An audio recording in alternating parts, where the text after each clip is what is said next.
Hi foodie friends, Jessica here, and you are in my kitchen and joined with two of my best friends. This is Sam from Sugar Spun Run and Amy from House of Nash Eats, and today we're gonna be making Birria Tacos.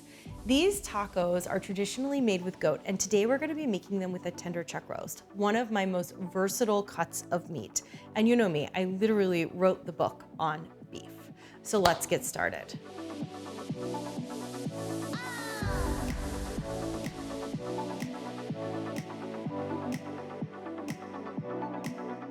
Okay, Sam and Amy, you guys are gonna help me get started. Amy, can you be in charge of the Instapot? You got it. Okay, set it to saute, add about 3 tablespoons of canola oil. Sam, yes. I need you to cut that roast into 4 pieces and super liberally season it with salt and pepper, don't be shy. Oh, no problem. I'm gonna make the sauce while you guys do that. Okay. So the sauce for tacos is probably the most important part.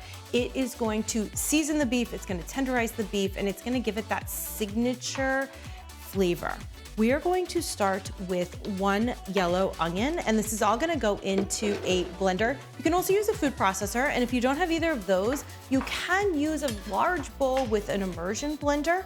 It also just depends on how textural you want your sauce. I like mine a little bit smoother, but we are going to strain it at the end, so don't worry about that.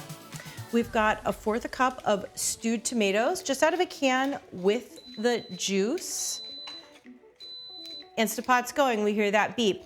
This is 3 cloves of fresh garlic. Please do not use dark garlic. It tastes a little sweet. Regular garlic has that signature garlic flavor.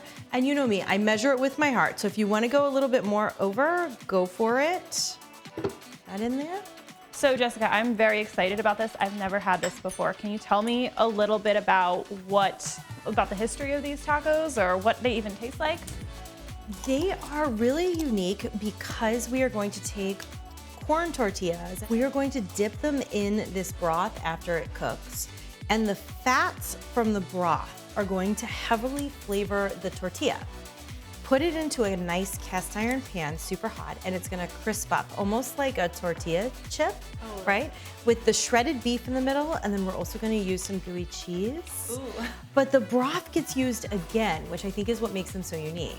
So we end up using the broth again for dipping, and it's kind of a choose your own adventure type of a thing, because you can use broth, you can use red onions, cilantro, hot sauce, regular salsa, and I'm gonna introduce you guys to salsa macha. Have you ever had salsa macha? No, and I am super excited about these because I've seen them all over, but I haven't tried them yet.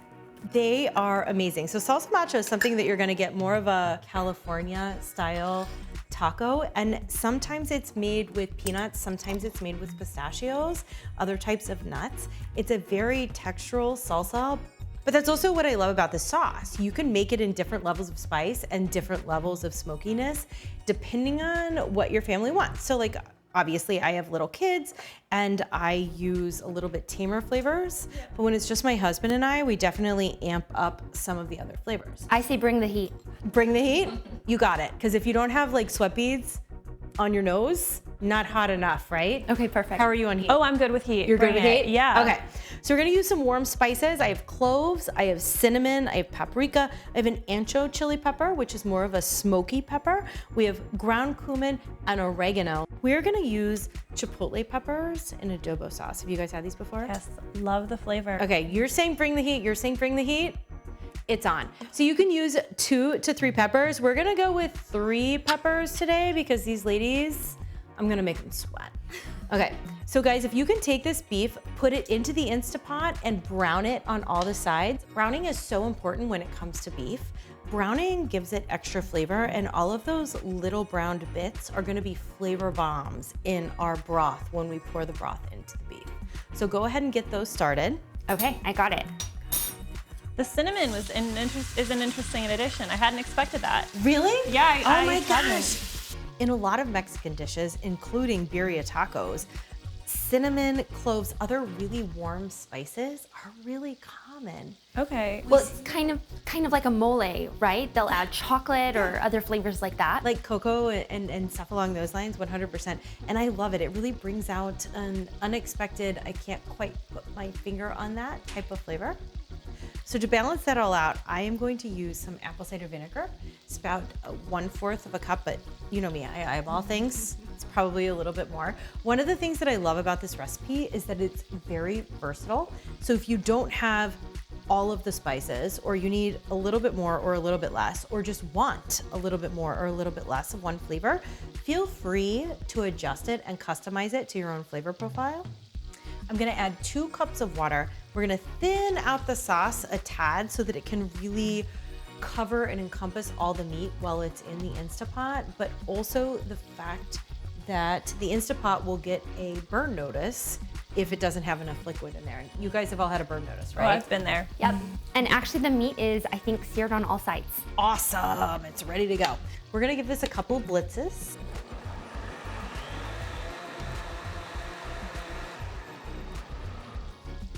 Do you smell that? Smells amazing in It here does. right now. As soon as those blades start going, all of the flavors start churning. Super easy sauce. I like mine a little bit more smooth, just because then when I strain it later, I have more sauce to go with my tacos. And if you know me, I'm very saucy. Can I pass this down? Can you pour that over the beef? Absolutely. Okay.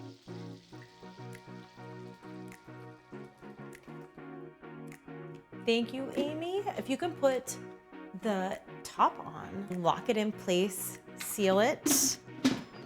I know these tops can be a little bit temperamental. It's yelling at you. It's beeping a lot. Got it. I got it. Okay, seal it. Manual pressure for about 40 minutes. It depends on the size of the roast. This one's about 3 pounds. So 40 minutes is about 3 pounds. If it's a little bit bigger, go for 45 to 50, a little bit smaller, 30 to 35. It really depends on that size. While this cooks, we are gonna go ahead and get our garnishes ready so that we are ready to make some tacos. Okay, our 40 minutes is up. Amy, you are on the beef. How is it? It's amazing. Okay, I already vented the steam. So here we go. It looks good. It smells good. It does. It smells incredible. Okay. Oh, it's super tender. Got it? Okay. I can feel that's just, Oh, look at that. oh, yeah. It's falling apart. Okay, so we have our stations ready. Amy, I need you to take out that beef, shred it with 2 forks. Enough shredding that we can put it in some tacos, right? Okay. Sam, if you could take the broth that's left over and strain it out into the strainer, we're gonna get all those large bits out and give it a second for the fat to rise to the top. And I am gonna make us some amazing tacos. I You ready? can't wait. Okay, awesome. Okay. Here's some hot pads. Shred, strain, taco. Get my oil going, nice and hot. Okay, I'm gonna move this out of the way. We don't need it anymore, right? Nope, get it out of the way. Oh, it smells so good in here. Those warm flavors really carry through even with the sauce. Here, you can put that back in there and I'll get this for you. Wonderful, thanks. Let's strain out a little bit. The fats in this broth are what are gonna make those corn tortillas be super crispy. I think we actually have a couple of, look, lingering pieces of beef left We're there. going to want that. It's all in good. there. Okay, yeah, I'm gonna actually, look at that. Not waste anything today. No, Can I not get when this? it's this good. Yeah, get it out of the way. Okay, so Amy's gonna shred, and in that amount of time, as we can already see, kind of those oils collecting around the side. In so many other recipes, I'd say, okay, we're gonna strain off the fats. In this one, we actually want that to happen.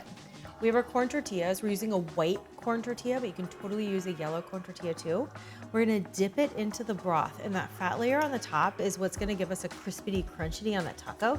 It's not like a full hard taco, but it's somewhere in between that's totally unique. I love adding more flavors to tortillas. Sounds amazing. I can't wait to eat these. Okay, So about how many tacos do you think this is going to serve? that will make a really good amount of tacos. So I like a really beefy taco, go figure. But if you like a little bit less meat in them, that's fine too. But this meat can be used for so many things. So I am gonna make probably around 12 just for us. But that can be either frozen, you can put it on nachos, you can put it on top of a hamburger, you could put it on top of eggs in the morning and make a fabulous hash. Oh. You could put it in a quesadilla. It is the most versatile meat ever, but so is this sauce. So often the broth is left behind. Do not leave this broth behind.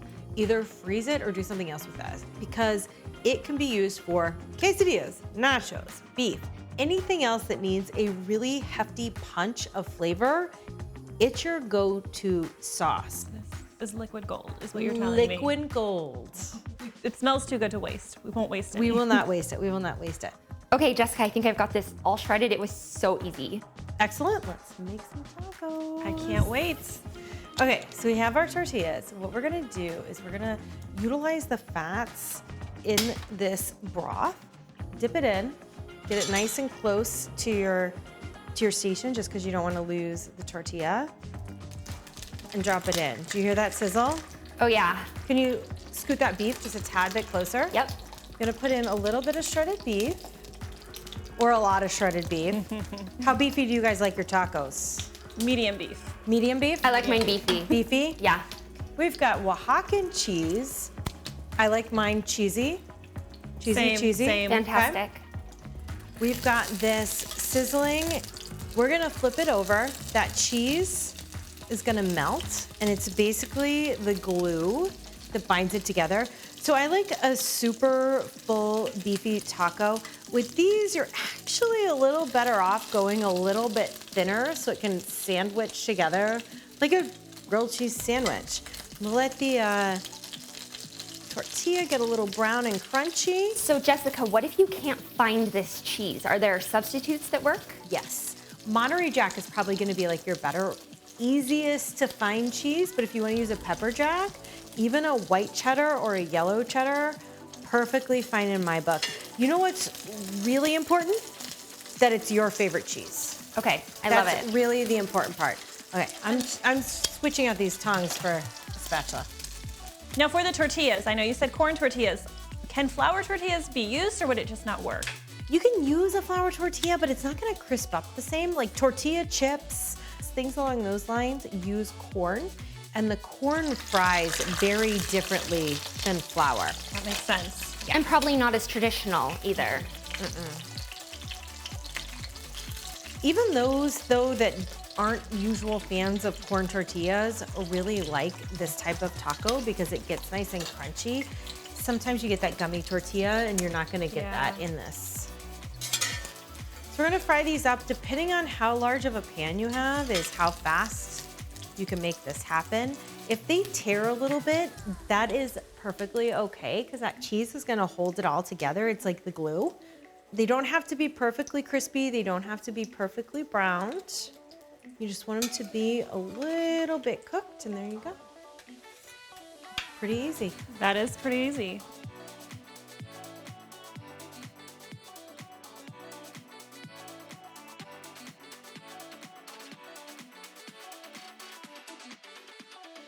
Okay, ladies, we have our tacos. We are ready to go. Let's clean this all up and get the garnishes and eat. Let's do it. Okay. Now we just need garnish. Tell me about our garnishes because I'm really excited about these. What do we have here? It's like a choose your own adventure. We've got cilantro, onion, and lime juice. There is nothing like fresh citrus to really brighten up a taco. Yeah. But my favorite is salsa macha.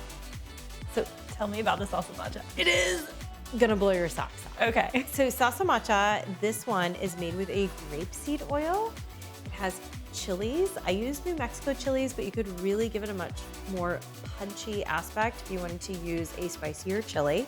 Just kind of go a little neutral there because I don't know how people are gonna feel about it. We also use peanuts and sesame seeds. So these toasted are gonna add a textural element, but also a flavor element that is kind of unexpected in a traditional American salsa, but it's not American. So there you go. Would you ever add other kinds of garnishes like guacamole or pico de gallo? You could use whatever you want. I am not gonna tell you what to put on your taco. Let me serve these up.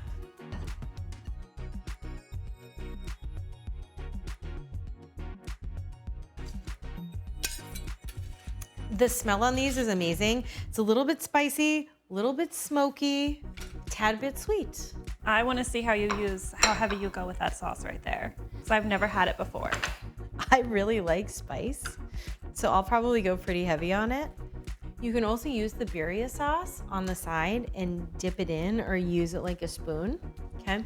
But I like the salsa macha, I've got enough of the birria sauce on this tortilla here to be good enough for me. Oops, sorry. Gonna grab, sorry. Cross action. Don't mind my reach. Little bit of fresh lime juice right before I bite it. And I'm very bizarre, totally type A. I like to do each bite as I do it, which you don't have to do. That's just. Okay, no, that sounds good too. And then you get on in there. Oh yeah. Okay, I'm trying it.